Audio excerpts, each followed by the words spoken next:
Time for our daily visit with Michael Patrick Leahy from the Tennessee Star, and he's brought with him Metro Council 11th District Jeff Eslick is also joining us in studio as well on Super Talk 99.7. I have so much stuff I want to cover with you, Michael, so let's get right to it. First of all, I posed a question earlier, and there seems to be some people that agree with me, some people disagree with me. I'm simply asking a question. We've got this Shaquille Taylor, and this dude had a long history of crimes dating back at least to 2010. We talked about it earlier. It's aggravated robbery and, jacking and all these things, carjacking and all these things. 3 doctors claim or said, it was their assertion, that he was incompetent to stand trial. Now, he had a girlfriend, so he's got a girlfriend. He apparently can carjack a truck, or at least he got picked up in a carjacked truck, and he obviously had a gun. And so my question, and it is a question, which is, I want to know, what basis do they use to say that this guy is incompetent to stand trial? And is there an understanding, a wink, wink, nod, nod, where it's like these doctors and the DAs, like everybody has an understanding because everyone knows that progressive DAs don't want people to go to jail. And so some people said that attorneys, and perhaps district attorneys as well, have this stable of doctors, and everybody knows what the agenda is. And some people say that is exactly what's going on. Other people say no. What say you? So, Dan, my sources tell me that when somebody is arrested and sent to Davidson County Jail, they immediately are reviewed by 3 mental health professionals. They either contract doctors or employees of the county. This apparently happened in August of 2021 when the alleged perpetrator here, Shaquille Taylor, was arrested on aggravated assault charges. That charge was brought to court earlier this year, and those 3 doctors said he's incompetent. And so they said, we can't charge him. That was what the DA said. They didn't do anything after that. They let him free on the streets. This September, he was charged with felony auto theft, and they decided to let him out on bond. You see, this is, I think, what you're getting at is the system here, run by the DA, Glenn Funk, is it designed to let criminals off? That's the question here. It seems to be that might very well be the case here. So is there a way to find out what the basis for him being called mentally incompetent?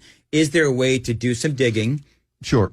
There's a record, there's a trial record on it. That we can find out. We can find that out. But to me, the even more important question subsequent to that is, he was arrested on felony auto theft in September. Yeah. And the district attorney decided it would be a good idea to let him out on bond. See, this was a mistake by the district attorney, in my view. Well, in my view, too. Mm-hmm. I mean, this guy, and the point of my monologue earlier with Shaquille Taylor, the point of my monologue is it can be Shaquille Taylor. It can be, thousands of these guys, millions perhaps of these guys across the country who are deemed, mentally incompetent. What does that mean? I want to know what that means.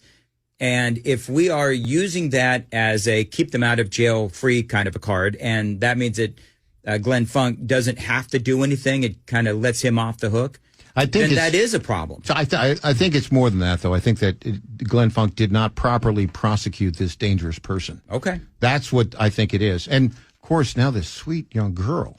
18 years old. Taking a walk. Shot in the head. Yeah. Not expected to survive. The tragedy. It's just unspeakable. But to me, the problem here is the district attorney failed to aggressively prosecute a known perpetrator and a known problem. So for you, I think we're both asking the same question, but we're looking for, sort of just what happened. So for me, I want to know, are these 3 doctors giving Funk the opportunity to say, I don't need to deal with this guy, and because he's mentally incompetent, he could just, brush it all away?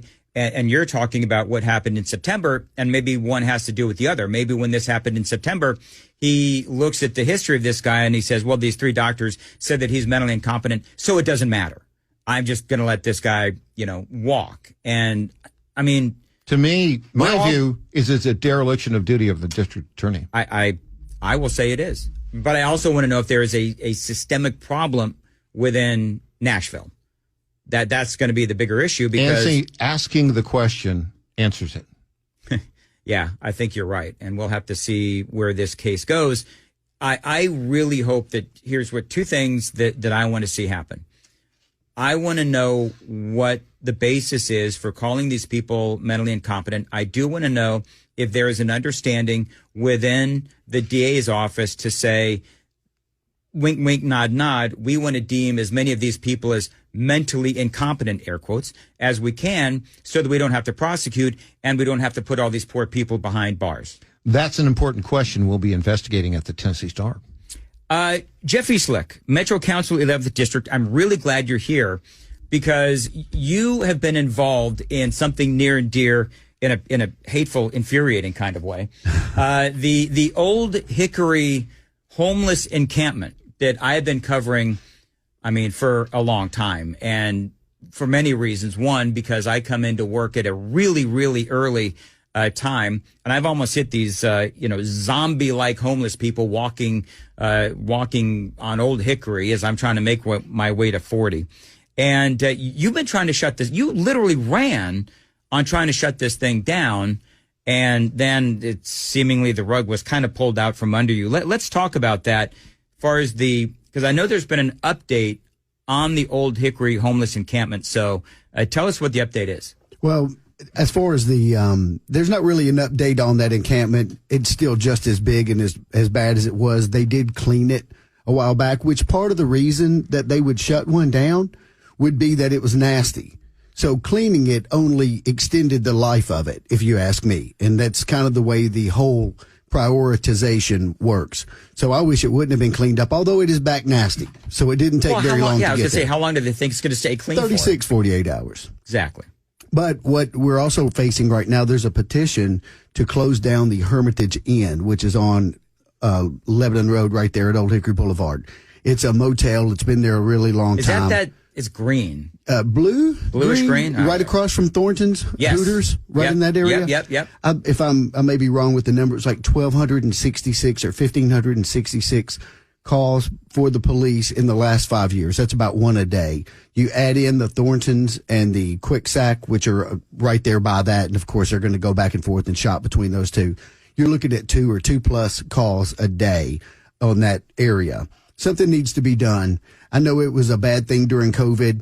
I don't think it's gotten any better. I'm guessing once the homeless get enough money, that's where they would go and spend the night. Or I know there's drugs, there's overdoses, there's all kinds of crime that goes on in that area.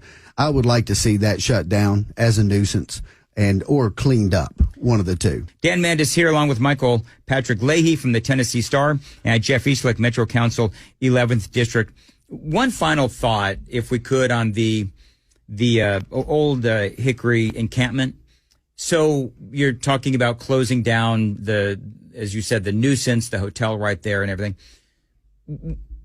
I remember the homeless advocates, I think the mayor as well, said, well, it's a delicate situation. In 1 minute or less, what is so delicate about this? Ship their butts off someplace else where they're not negatively impacting the community. So you hear about compassion. Where's the compassion for the business owners? Where's the compassion for the citizens? Yeah. Where's the compassion for the people that live around there that have to deal with this every day, that are paying great tax dollars to try to get this cleaned up? Everybody puts the compassion toward the homeless. I feel like it needs to be spread around a little bit better. I asked to be put on the Homeless Planning Commission, and I can't really, go against what Vice Mayor Henderson said, but she put on Councilman Rutherford, Councilman Johnston, who are returning from that. And then she put Councilman Jordan Huffman. That encampment right there at Andrew Jackson is in his area. But I ran on this. I ran boldly against it. I think putting me on that commission would have given credibility to the answers that I would have brought back. With my criticism of what was going on, given the opportunity, I think I could have given the people answers they could have believed. 7 officers placed on administrative assignment as investigation into the leak of the Covenant school shooters' writings does continue. And it feels to me like there's a bit of a rebellion inside the Metro Nashville police. And I don't know, it feels a little punitive, but what say you? I suppose you could call it pre-punitive, right? They've been put on administrative assignment. Now, what's the difference between administrative assignment and administrative leave? If you're on administrative leave, you do not go into work, and you may or may not have police powers.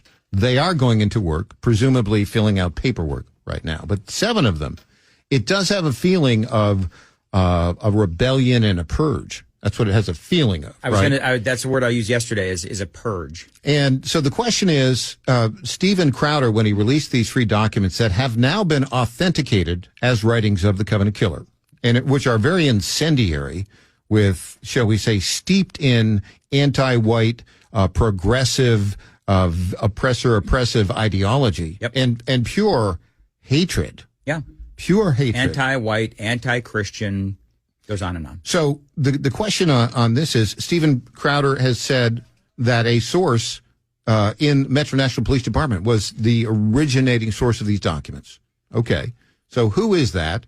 And what does it mean when they're placing 7 police officers on, quote, administrative assignment? It means they suspect that they cannot be involved in the investigation of the leak. There's a reason why they think they are perhaps compromised or perhaps suspects in that leaking, which, by the way, let's just say, this is probably a whistleblower act because, in my view, since I'm a plaintiff attempting to secure in both state court and federal court these documents, which should be available in public interest, the Metro Nashville withholding these documents is against the law. Mm-hmm. There's a clear statute on the Tennessee Public Records Law that these documents should be released. They are obstructing justice, in my view, right, by not releasing them. In my view, too, there's obviously an agenda going on here. I wonder if part of what's going on is they've got these 7 officers placed on administrative assignment. Do you think that what they're really trying to do is find out who the kingpin or the ringleader is? You know, they're hoping that, you know what they do? They get as many as people as they can into the net, and then they look to see who's going to, tell on the other ones. They're trying to find out who the source 2 individual identified by Stephen Crowder as the originator of these photographic images of 3 documents, which, according to Crowder, were sent 2 days after the event from Source 2, Metro Nashville Police Department, to Source 1, who's been sitting on them, apparently, in the several months since that time, and has reached out to Crowder, and that's how they got out there. They want to find out who Source 2 is. They are obviously going to probably fire that individual, but I don't believe they'll be able to prosecute them because we have a shield law here in Tennessee.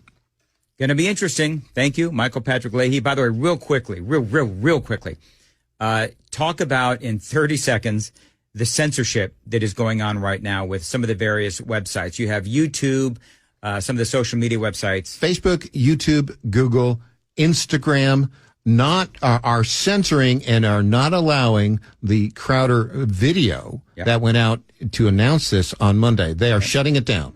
They're calling it a, quote, violent criminal organization. Are you kidding me? Unbelievable. All right. Thank you, Michael Patrick Leahy, Tennessee Star, Jeff Eslick as well. Thank you both, gents. And it is 7:52 on Nashville's Morning News on Super Talk 99.7 WTN.